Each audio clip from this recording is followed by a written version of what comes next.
Well, speaking of someone who doesn't know what's going on around him most of the time, the President of the United States continues to gaffe apace. So repeatedly over the weekend, the President of the United States just made clear that he should not be allowed out of the basement because every time he comes out of the basement, he makes a boo-boo. So at one point during a speech over the weekend, the president suggested that he was used to being banged up on by Republicans, but I know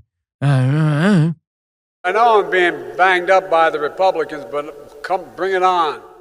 Yeah, bring on him, man. Also, I don't know why he's on the set from a 1970s game show, but apparently he is. Also, Joe Biden told a reporter at one point not to look at the teleprompter. This is a thing that he said in the middle of a press conference.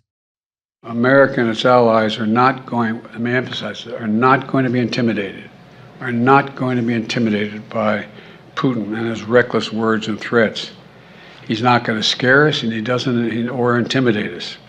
Putin's actions are a sign he's struggling.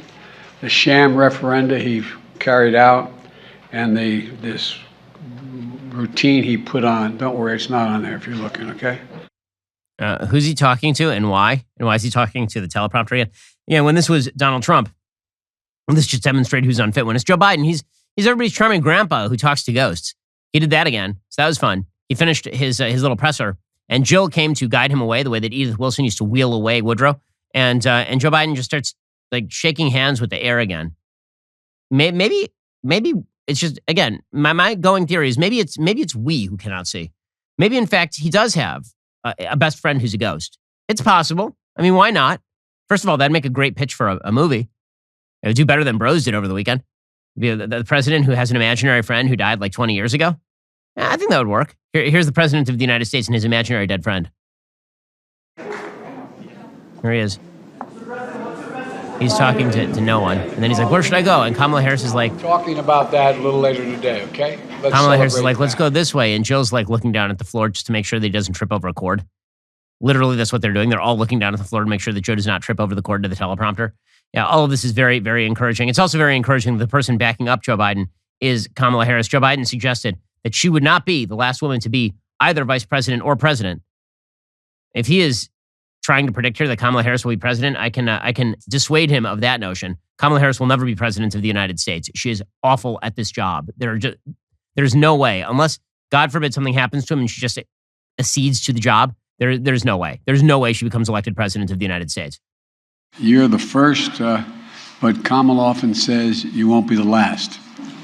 Kamala won't be the last woman to be vice president or president. She's not going to be. Okay. Alrighty. Meanwhile, the Democrats in the polls have begun to sink. They are receding back to the kind of norm for this area. There was this spike during the summer, and the implication during that spike is that possibly the Democrats would have a shot at retaining the House. That is no longer the case. It is pretty certain at this point that Republicans are going to pick up significant seats in the House. It's almost undoubted that they will end up taking the House. Meanwhile, in the Senate polling, a lot of these polls are really, really close. In Wisconsin, the Real Clear Politics polling average puts Ron Johnson up in Wisconsin. It puts Adam Laxalt up in Nevada. John Fetterman's lead is down to somewhere between 2 and 4 points by all available polling. Georgia's race is dead even, and Brian Kemp is likely to pull Herschel Walker over the finish line in that particular race. It looks as though J.D. Vance is going to win his race. It looks like Rubio is going to win his race. So what that really means is that Republicans will likely be able to pick up at least a couple more seats, which would put them in the driver's seat for the coming Congress. They would end up with a majority in both the Senate and in the House. Maybe that has to do with the quality of the leadership on the Democratic side of the aisle. Nancy Pelosi had a bit of a gaffe over the weekend. She just, more and more, she's just Lucille Bluth from Arrested Development. What does a banana cost, Michael? Does it cost like $11? Here's Nancy Pelosi, teeth a-clacking, explaining that Florida shouldn't be shipping illegal immigrants to Martha's Vineyard. They need to stay down there in Florida and pick the fruit, which is super racist. Right now, the best thing that we can do for our economy is to have comprehensive immigration reform. We have a shortage of workers in our country, and you see even in Florida, some of the farmers and the growers saying, why are you shipping these immigrants up north? We need them to pick the crops down here. But that doesn't mean that we don't recognize our moral responsibility as well. So, wait, our moral responsibility is to keep cheap illegal labor in Florida so they can pick oranges? Is that what she's suggesting a moral responsibility is right there? Man, with a leadership class like Joe Biden and Nancy Pelosi, I can't imagine how things are going wrong for Democrats. And meanwhile, speaking of the extremism of the Democratic Party, it's always fun to watch certain Democrats try to pull Democrats back from the brink. So there's been this battle inside the Democratic Party to keep them from running roughshod over the cliff like Thelma and Louise, right? Hit that defund the police gas pedal and it's just Gina Davis and Susan Sarandon like. So Bill Clinton is one of the people who's grabbing onto that rear bumper, trying to pull them back onto the cliff. Here was Bill Clinton over the weekend. What should we be doing? What can we do? Winning elections.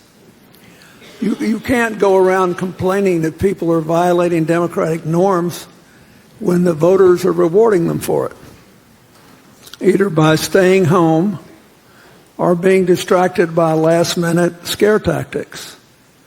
I mean, we lost the last 2 weeks of the 2020 election on defund the police and socialism. And that was our fault. We shouldn't have let that happen. Well, the problem is that Bill Clinton and people like James Carville, they're actually at war with an entire wing of the Democratic Party that does believe in socialism and defund the police. MSNBC's Tiffany Cross, not running for office, but a loud voice inside the sort of left-wing caucus. I do love the denial here. She says, we are seeing a spike in crime, but it has nothing to do with left-wing policies that have led directly to the spike in crime. What do you think will happen in midterms? Like, will these bullhorn, racist attack ads, Willie Horton 2.0 type things work? Because quite honestly, there have been a spike in homicides. That has nothing to do with Democratic policies, of course. And certainly Mandela Barnes is not responsible for any such thing. No, it has nothing to do with the Democratic policies. Mandela Barnes, the Senate candidate in Wisconsin against Ron Johnson, he's not responsible. Could it be that the current Democratic governor of Wisconsin is somewhat responsible for that? Tony Evers? Could that have something to do with it? No. Meanwhile, John Fetterman in Pennsylvania, he's repeatedly advocated for letting like a third of the prison population out of prison entirely. Meanwhile, he's attacking members of the NRA as the lunatic fringe. Here is John Fetterman. I guess this is what it looks like when he dresses up. I don't understand his sartorial choices are bewildering to me. Truly. I mean, I'm not that much of a clothes horse, but I gotta say, I don't know what he's wearing. He looks like he went down to the Salvation Army and just picked up leftovers from like a big and tall store. He's wearing, are those boots? It looks like he's wearing boots with no socks and a suit with an extraordinarily wide tie and then a scarf that goes all the way up on his neck. Like, is he still wearing his Carhartt sweatshirt underneath the suit? I don't know what's happening here. There is something happening here. It's not happening between his ears, but it's a new style. It's like halfway between Avril Lavigne Goth 1998 and the Frankenstein's monster from Young Frankenstein.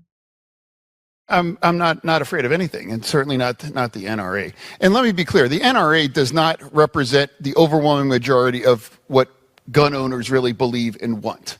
That is the lunatic fringe of gun ownership. That's the lunatic fringe. Meanwhile, he knows something about gun ownership, considering that he chased down a black person for no reason and held him up with a shotgun back during his earlier career and then denied it and then finally accepted that he did it on TV. So, yeah, that's really good. So, alrighty, guys, the rest of the show is continuing now, including Alexandra Ocasio-Cortez writing letters to a bunch of rabbis about how she should be able to dictate their views on gay rights. Plus, the Supreme Court is coming back into session. They have a bunch of big decisions on the docket. If you're not a member, click the link in the description and join us.